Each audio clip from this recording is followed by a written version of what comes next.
Hi, Danielle here, and I'm with Rob again for the BCO podcast. It's our next episode. We're going to be chatting a bit about the way we got into Astro, and we both came at it from different ways. And we're going to be going over a bit of space news as well, of course. So, hi, Rob. How are you? Good. Did you find anything fun in the news this week? Yeah, I did. Well, I didn't. My girlfriend, every once in a while, comes across some stuff on TikTok that she's like, "Is this real?" And 9 times out of 10, I can say no before she's even showing it to me. But yeah, TikTok got eaten alive by this idea that some Harvard scientists suggested aliens may already be living among us, and that's one of the potential explanations for the aliens. This is one of the potential explanations for what we're now calling UAPs, we probably used to call UFOs, is that they are amongst us, but they are hiding either in the moon or underground. In the moon? Not just on the moon? No, in the moon. If they were on the moon, we'd see them. That's crazy. Yeah. So they're obviously living in the moon. That's very obvious. Sorry. Yeah. Go ahead. Yeah. So yeah, they suggested that this was one possible explanation for unexplained aerial phenomenon after listing 2 or 3 much more plausible options. But of course, as soon as anybody saw aliens, they just ran with it and were like, Harvard said this. And yeah, they've since taken down the paper, but yeah, there's plenty of news stories published around it already.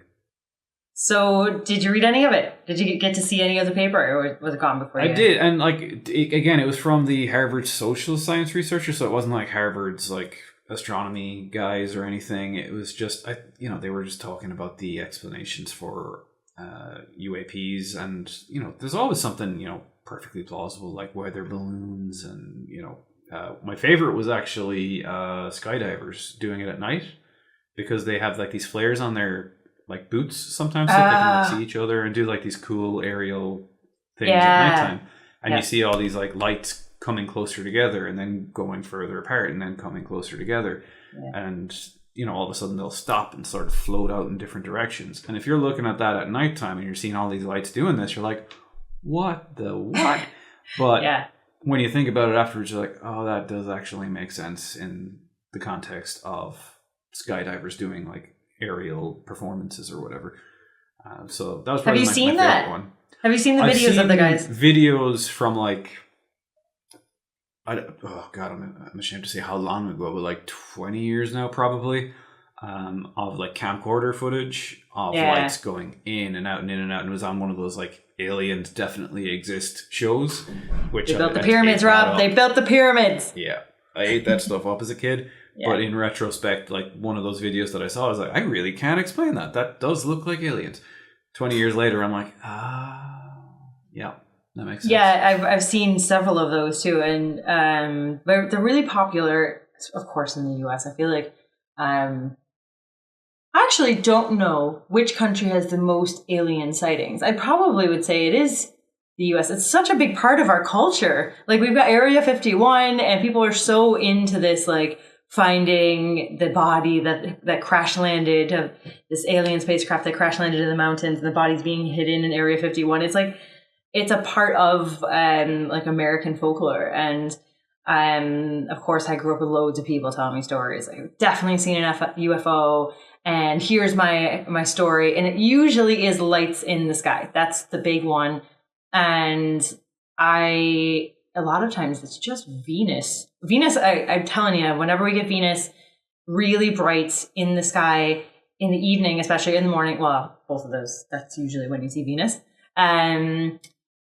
We get a lot of calls to the observatory. That's when we get the most number of calls of people saying that they've seen a UFO, or they have something they've seen in the sky and they can't explain it. And if you're driving towards Venus and you're on kind of a windy road, it does look like it's actually moving in the sky if you don't have any other reference to it. So we get that a lot. So I've unfortunately, I don't think I've ever seen a UFO.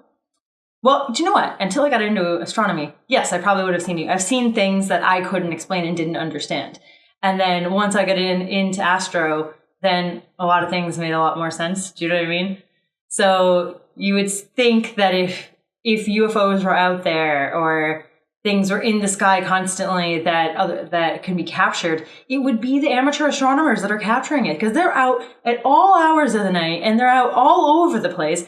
And there's no higher sightings with amateur astronomers for UFO sightings than there are amongst people who are just coincidentally looking at them or people who are actually searching for them. So this is where I'm kind of like, okay, do I think aliens are living in the moon? Probably not.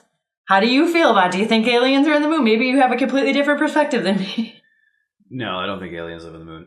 The idea as well that aliens already live amongst us is not completely new. Like I've seen it in those same documentaries I used to eat up as a kid, even though they scared the living daylights out of me. And like my mother would be like, "You're not watching them if you're gonna get scared," and like, you know, insist just you can't go to bed without lights on and all this kind of stuff. Would you? Would you have nightmares and things like that? Oh, terrified! Yeah, like I have two big fears. Well, I've kind of overcome the second one, but snakes as a kid, recurring nightmares, and the second one was getting abducted by aliens. I'm like, that's just terrifying to me because nobody's going to be there to see you. They take you away. You know, game over. So I tried real hard not to be on my own anywhere because it always seems like they abduct individual people. It's never like we're going to abduct one guy from, you know, a crowd, so there's lots of witnesses. So I'm like, right, always ensure there's witnesses. You won't get abducted. Always at night, through the bedroom window.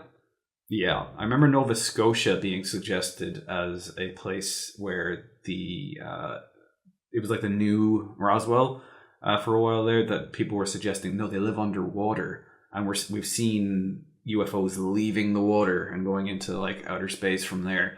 And I'm like, you know what? We haven't explored underwater very much. That seems plausible, or, you know, more plausible than they're coming from like hundreds of light years away.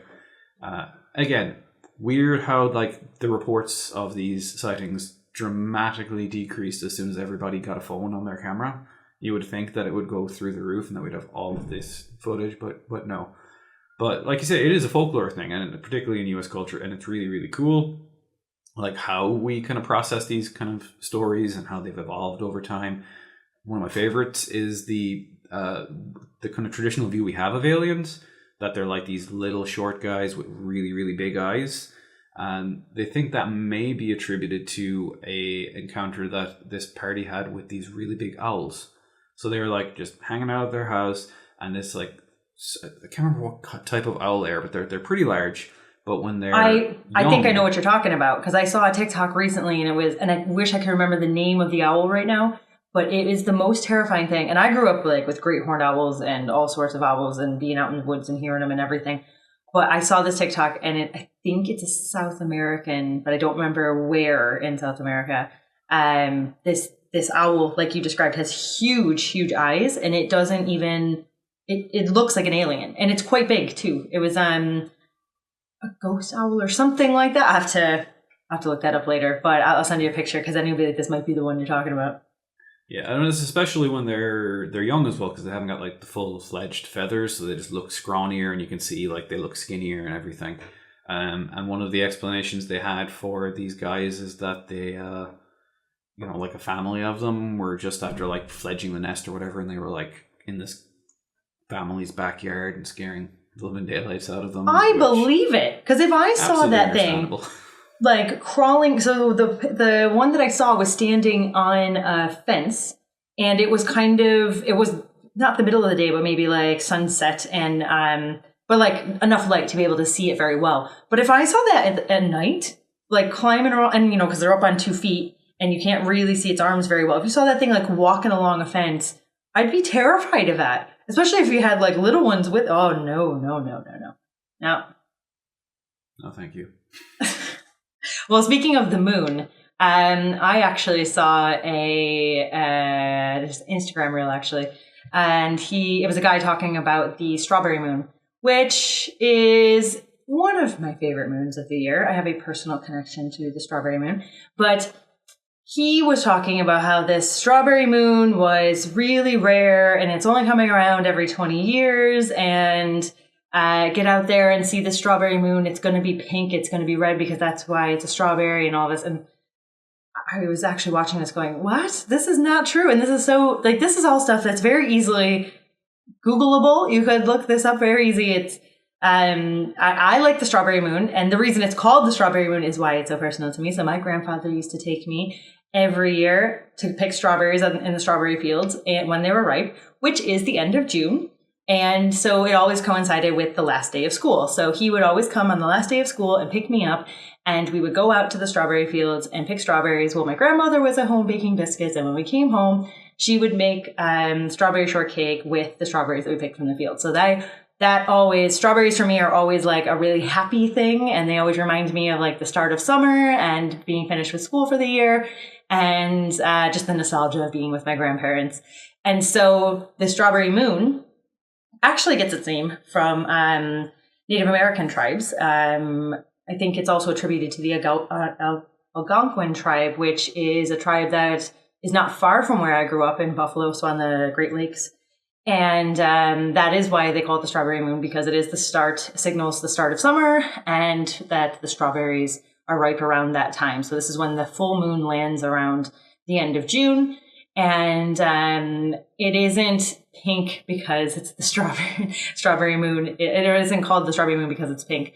Many full moons, if you get out early and you're able to see it low at the horizon, it's going to have a pink hue to it, because you're seeing it as you're seeing the sunset colors actually reflecting off of the sun, or off of the moon. So you get this kind of pink orange hue. So that's not unique to the strawberry moon. And the strawberry moon doesn't happen every 20 years. So he was mixing it up with the lunar standstill, which is slightly different. And the strawberry moon does happen every year. So it's always it's the full moon in June is what it is. The one that usually ends up around the end of June. So that was my fun little thing, because I wasn't even watching it. I was watching somebody else watch it, and I was listening to it going, where's that coming from? And everything else, he seemed like he had it was really well produced, and there was a lot of like music and graphics and all this. So if you were watching it, you're thinking like, oh my gosh, this is amazing. This is a completely unique situation. I got to be out there and I got to look at the moon, which hopefully did get people out there to look at the moon. But luckily enough, we don't have to worry about it. Oh, he also mentioned it being the closest to Earth that it'll be in 20 years. So it's going to be this really big moon. That's not it. That's not what the strawberry moon's about. That has nothing to do with it. And he was showing very misleading pictures that made it look like it was actually gigantic in the sky.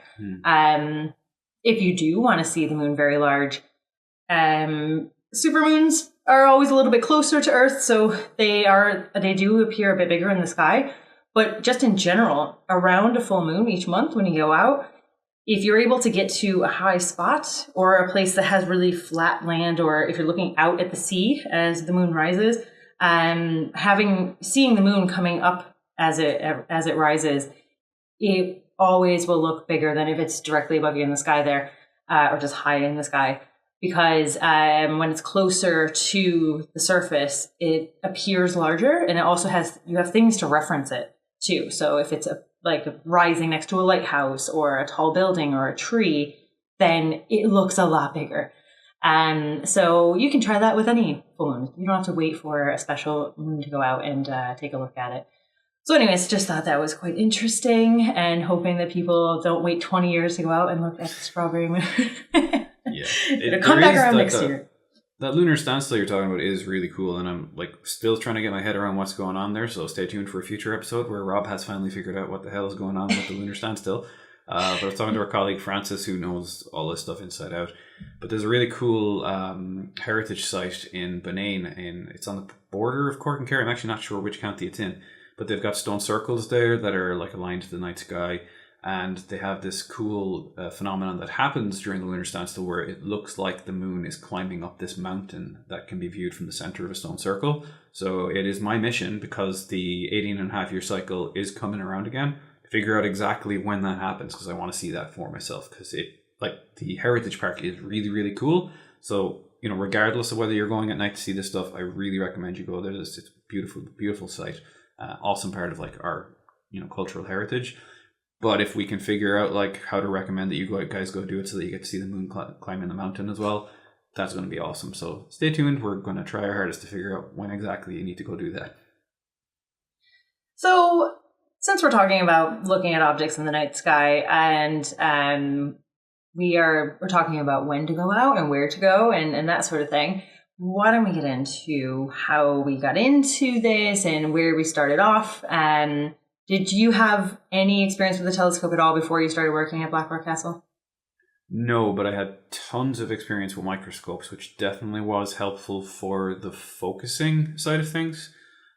So when I started working at Blackrock Castle, a previous colleague of ours, Quiveen, showed me how to like handle one of our more basic telescopes that we use for like outreach events and stuff. I think it was called a Meade ETX 70.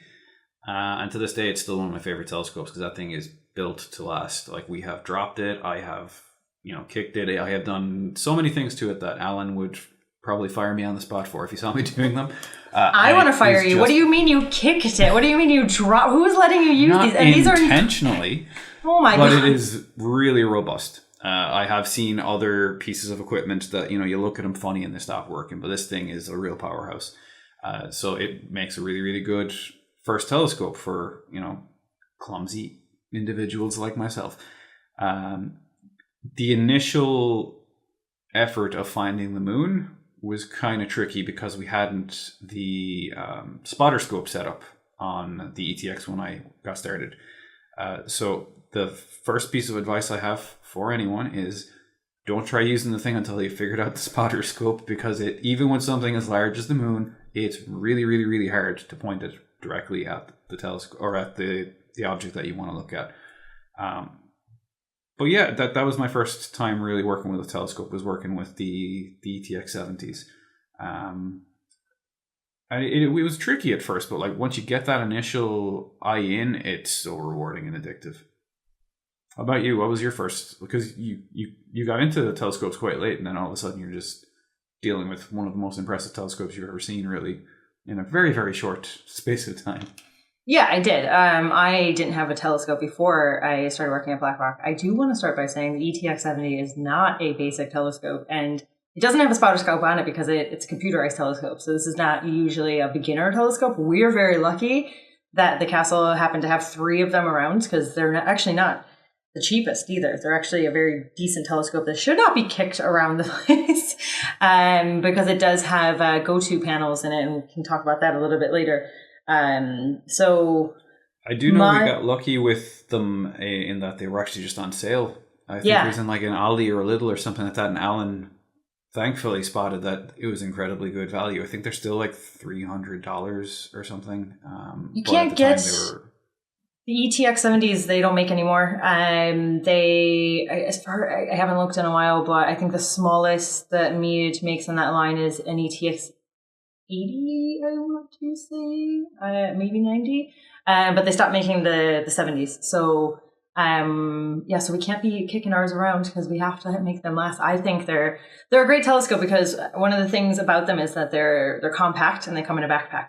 So they're really nice if you want to be able to take them out if you're going camping or something like that, or even just traveling around. It's easy because really with a telescope, you want to try to move them as little as possible. That's kind of something that people maybe don't realize when they're first looking into getting a telescope, and probably not something I realized either, because I just thought that people took their telescopes out into fields all the time, which they do. But you do have to really have a good understanding of these. These are pieces of equipment that are not toys. And I think a lot of times telescopes are sold as toys, especially around Christmas time. So they're not treated as gently as they should be, because there's a lot that's to a telescope, and a lot of it is about the things in them not being smudged, or no dirt, no water on them, not bouncing them around. Things need to be aligned inside.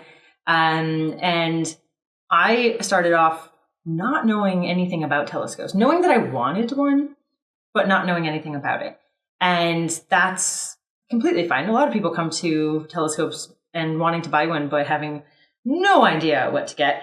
And I get this question a lot. I get people, especially Christmas is the time. We get a lot of emails ahead of Christmas saying, I am thinking about buying a telescope for my child, or even a partner or something, and I want to know which one to get.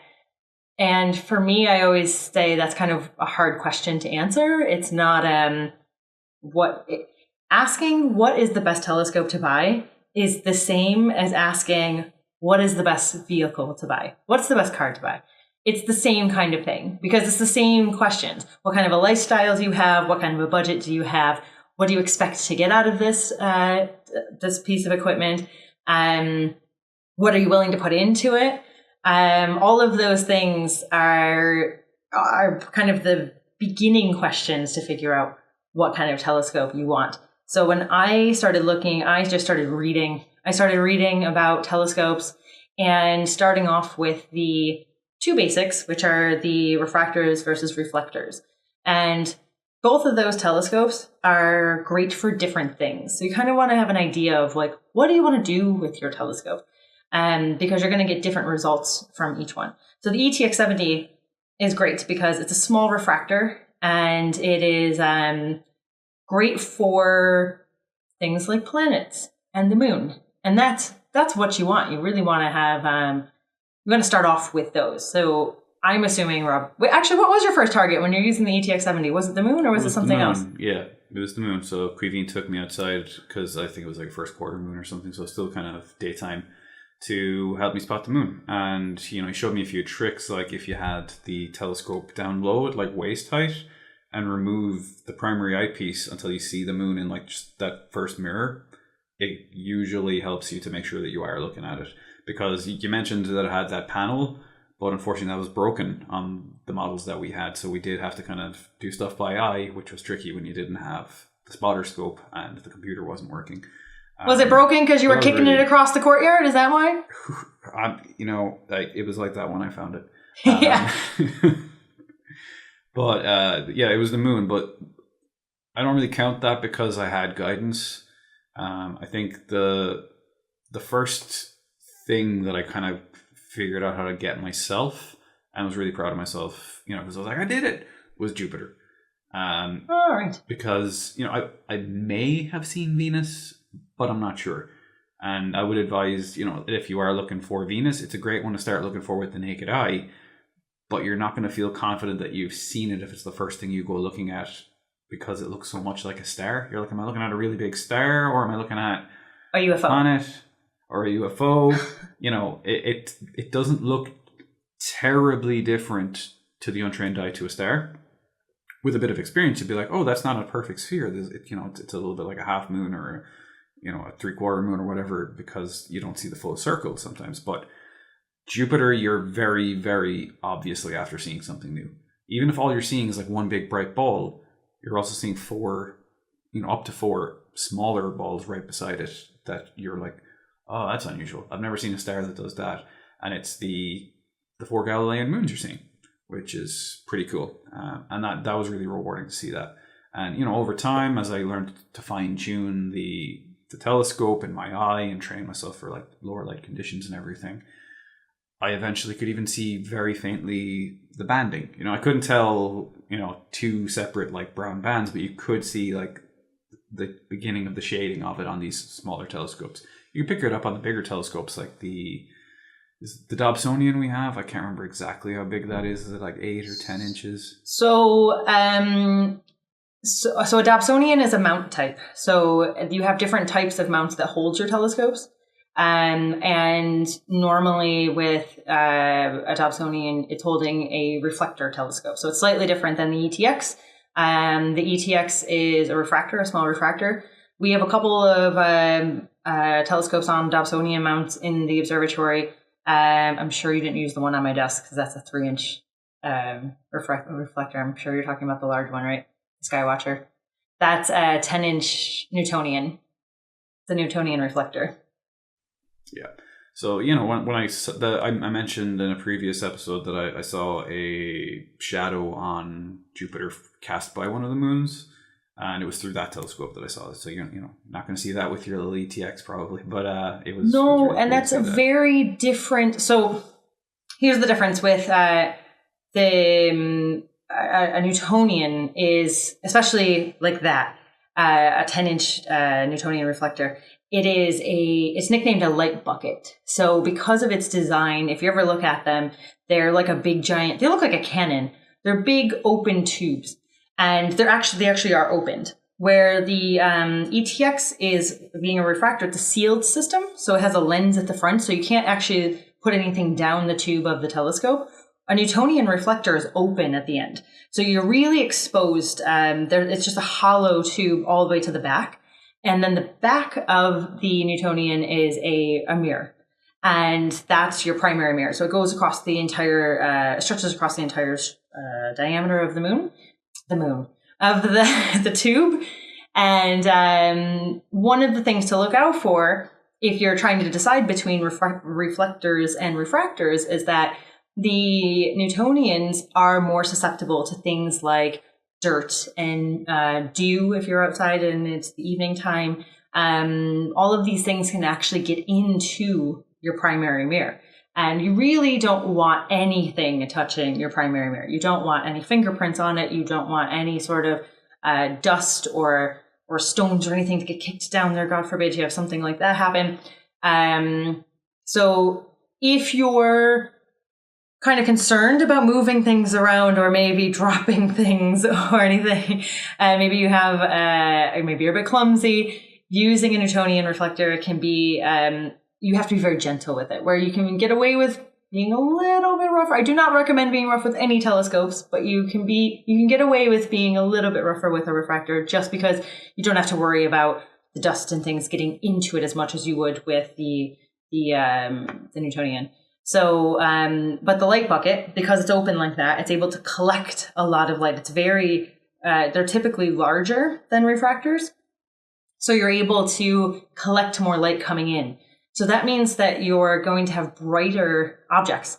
So typically you can take images and things and you can look at planets with reflectors, but they're actually not the best. Refractors are actually better for planetary work, and you can see things with more detail on a refractor because the planets are just too bright. They really are. So those open Newtonians and those reflectors, when you're looking into space, they're good for your deep space objects. So you're going beyond the solar system. Things that are really faint, they're able to collect more light. So they're able to look at things that are really faint in space and make them brighter than what you would see with the naked eye. So they're fantastic for nebula because they tend to be, those clouds tend to be a bit fainter and things. But that's what you want to be looking at. So if you're really interested in planetary work, I'd be looking at things more like the ETX line or other types of there are Skywatcher refractors or other types of refractors out there. And ideally, I mean, in a magical world, I would have both. I have a Newtonian reflector myself. And one of the reasons that I did pick it was because I knew I wanted to do deep space objects. But in a perfect world, I'd also have a refractor set up for other things as well. So there isn't one specific telescope that's great for everything. But so you saw the moon. You said on a first quarter, that's a good point because if you're ever going to look through a telescope at the moon, first quarter is the best time to go out and look because you don't have to be out very late to actually look at the moon. It's out quite early as the sun is setting. And you really get good definition in the craters. So a lot of times people want to go out and they want to look at a full moon right away. And I'll tell you what, with a Newtonian reflector, looking at a full moon is like looking into the sun. It's so bright, it's ridiculous. So those first quarters are actually better. So you saw Jupiter. Jupiter is great. You can look at Jupiter's so large. You can look at Jupiter with even a pair of binoculars. And if you're really steady, or if you have the binoculars set up on maybe even on a tripod, you can make out the 4 Galilean moons even with a pair of binoculars. Because I've done it myself. That's the only reason I can recommend this. I have seen it. They're very, very faint. And when you know what you're looking for, it makes it easier to find them. But it just goes to show you don't need to have a really large 10-inch Newtonian to look at Jupiter or to see the Galilean moons. You can actually see them even with a pair of binoculars. But kind of the rule of thumb, just in general with telescopes, it's kind of the bigger, the better.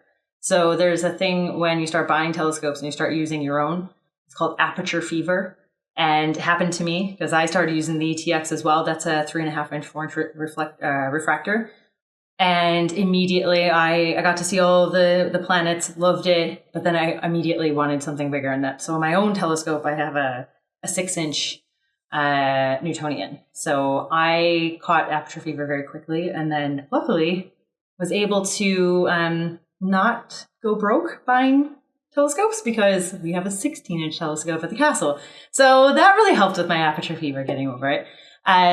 But since you were using the ETX, were you inspired at all to branch out and possibly get your own?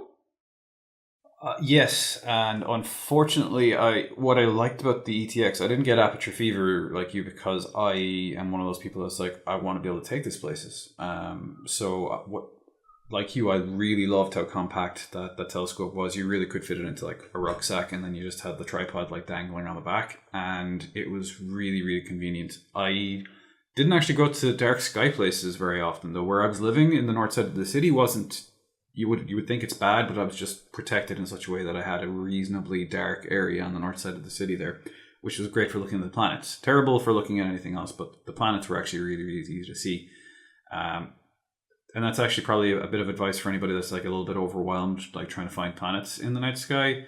Looking for them in the city sky first can actually be a little bit easier because the lower magnitude stars get washed out, so there's fewer things you can confuse the planets with in the night sky.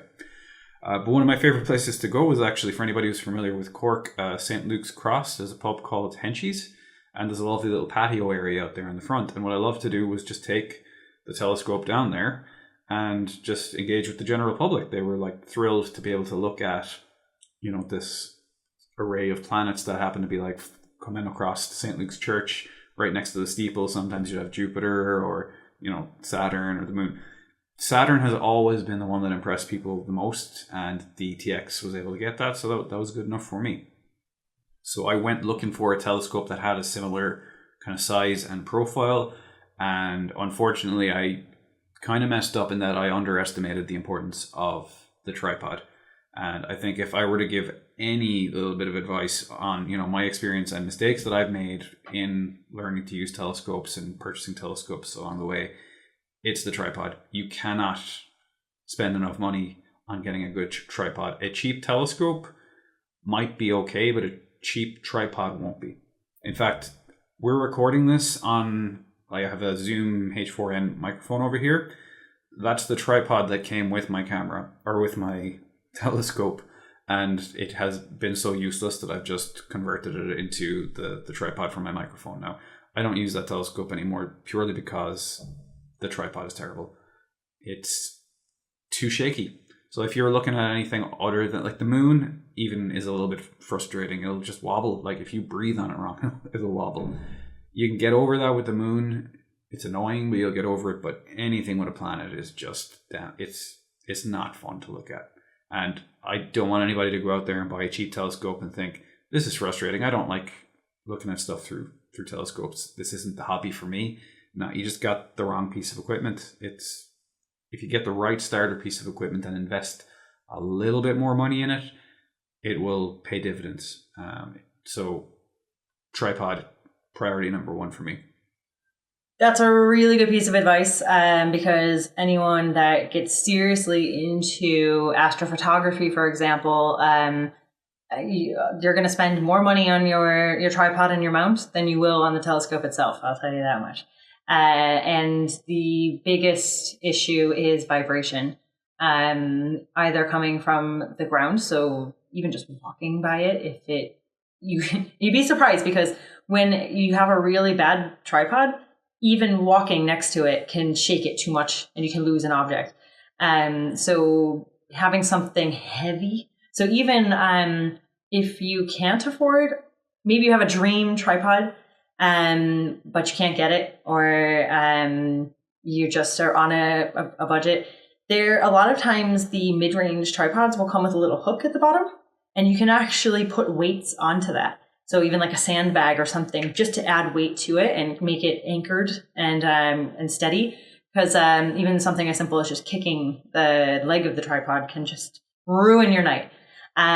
So yeah, if you are really seriously considering getting a setup, look at the tripods and the mounts, and you'll notice once you start really looking at the prices or the different models, you'll notice the prices go up. quite significantly. But it's also something to keep in mind because it is this delicate balance of if you are somebody like you, Rob, you said you liked that it was compact, it goes in a backpack, you can take it out with you. This is something you want to consider because you want something that's actually heavy and that it's sturdy and it's not going to vibrate a lot or shake a lot. But how do you have that and then also be able to carry it? So what is your limit to what you're able to carry on your own? This is really important because if you need 3 people to move your telescope around, you're never going to use it. I'll tell you that right now. So when I was looking at mine, I got the largest telescope that I could get, the whole system that I could move without having any help from anyone else. So my entire rig altogether, with no extra weights or anything on it, just its own counterweight, is I think around 25, 26 kg, somewhere around there. And that I can do on my own. Anything more than that, it's going to be difficult.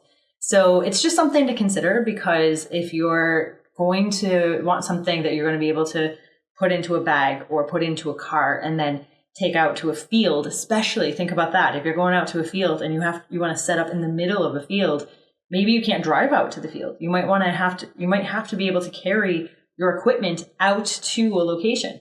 So think about how mobile you are and how you're going to be able to move that equipment around. So maybe something smaller would be something to consider. And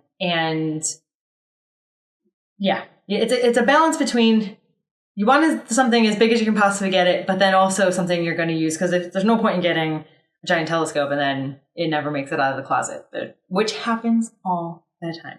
Breaks my heart. So with my own, I just make sure that I can take it apart because I can. So getting familiar with your telescope when you get it, learning to put it together and take it apart again, and being able to move it that way because obviously I'm not carrying 26 kg in one go. I'm not doing that at all. I'm moving my tripod first or even taking the mount off and moving in 3 different pieces. But just something to consider, especially if you're looking at something for kids. You don't want to really get something super expensive and super heavy if you're going to be getting a telescope for children. I guess the other side, if you're talking about kids as well, the tripod, if it's heavier, reduces the risk of like accidentally knocking the thing over as well.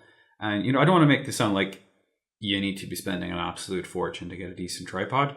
Like I know 200 euros isn't nothing money, but when you look at how expensive some telescopes get, it is definitely on the lower end of how expensive telescopes get. And for 200 euros, like 220 euros, there are telescopes out there. Now, we've worked with a company called K-Tech, who are Irish based, and I found them really, really good for giving, solid advice on telescopes on a budget. And any of the cheaper models that we've purchased through them have all come with really, really, really solid tripods. I know that some people don't love them, like Danielle, I know you don't love the mount that comes with those cheaper models, that you find it a little bit more finicky than some of the other mounts, but personally I found it okay. So I think it could really be down to, individuals' comfort levels with the mount that allows you to move the telescope along. There's only one in particular. There's a Celestron one that has a bar instead of slow motion controls. And if you have a choice, I would say go with slow motion controls. You're looking at trying to create as little vibration as possible, and you want your telescope to not shake. And when you're screwing a full bar, and it's not like it's not a nice gentle, the design isn't great. So it moves the actual telescope tube up and down as it's screwing in, which is ridiculous because you're trying to point at an object in the sky that's really far away. So slow motion controls are nice because you can move up and you can move down, but it's very little vibration. So it was just that particular model, the Astromaster model, that just happened to have that. But I know it's not. There are a lot of telescopes in that price range that don't have that particular mount. The tube itself is great. It's a refractor telescope, and the optics on it for what it is it's a nice little telescope. I just put that. Now, it's the other thing too. Just because you get, you don't have to buy a whole set. You can get a mount, and a lot of them are what are called dovetails. So that means you can take the tube of the telescope off of the mount, and you can put a different one in there. Because as long as it looks like a dovetail, like a little triangle, that slots into the mount. And there are different sizes for that, but as long as you have the same size dovetail, you could have different types of telescopes and use it on the same mount. So this is another reason why people spend a lot of money on getting a good tripod setup and a good mount setup, because that's going to actually give you more options. You could get multiple telescopes and use the same system. You don't have to change what's underneath the actual tube. So investing in that, I think you're getting a lot more out of it if you get a better tripod and a better mount. So you can buy a cheaper, they're called OTA, or optical tube assembly, and you can get a cheaper OTA. That's essentially just what a telescope is, and put it on an expensive mount. There's no reason you can't do that. Yeah. And I feel like the cheap telescope I got was like 99 euros, I think, with the terrible tripod would actually be an okay telescope if it were put on a better tripod. So you probably can, save some money by taking the approach that you're suggesting there. But yeah, I cannot recommend enough getting a decent tripod. And it's like anything. Like, you can spend too much money and get something that you don't need too fast. And that's actually, again, K-Tech didn't sponsor this video or anything. I just want to give a shout out to Stephen. Stephen was who works at K-Tech, is really good. If you come in going, hey, it's my first time, I want this 600 euro telescope, going, no, you don't. You don't need that. It's too much, too finicky for your level of experience. I would recommend you get the cheaper one. And that's always really valuable. And it's kind of true of a lot of hobbies, and for instance, music. There's usually an entry-level instrument that you learn to play on, a middle-level instrument that will make it sound better when you're good enough, and then professional level if you become an actual touring musician. The vast majority of us never need that really, really expensive Gibson Les Paul. But if we're in the hobby long enough and we could have bought the middle-of-the-road one to begin with, it would have made the experience of learning the instrument much better and much more inclined to be something that you would keep doing consistently. I know myself, I learned to play guitar on the single worst guitar in the history of humanity. I looked it up, I could not find a worse one. And I actually learned some bad habits because of the structure of the instrument that I then had to unlearn when I got a better instrument. And I'm sure the same will apply to a telescope, where you're compensating so hard for the flaws of a poor instrument that by the time it comes to using a better instrument, you've learned all these weird habits that you got to unlearn. So I really do think it's worth spending just a little bit longer waiting to save for a slightly more expensive model, or, just maybe starting with something like binoculars until you can afford that better model, because you really don't want to get disheartened by a poor instrument, because it's a really, really cool hobby. And there are opportunities to use it outside of astronomy as well. So for instance, we actually, being set up in Blackrock Castle on the estuary there, we have awesome access to a lot of wildlife, like wading birds and stuff. And I found that when I did have access to the ETX, I'd actually use it quite often for bird watching.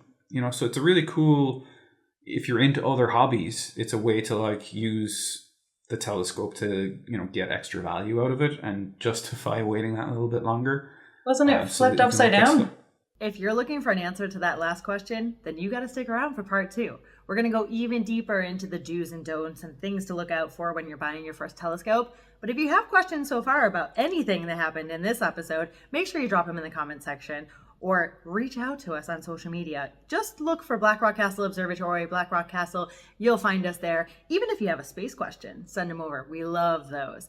And we'll catch you in the next episode.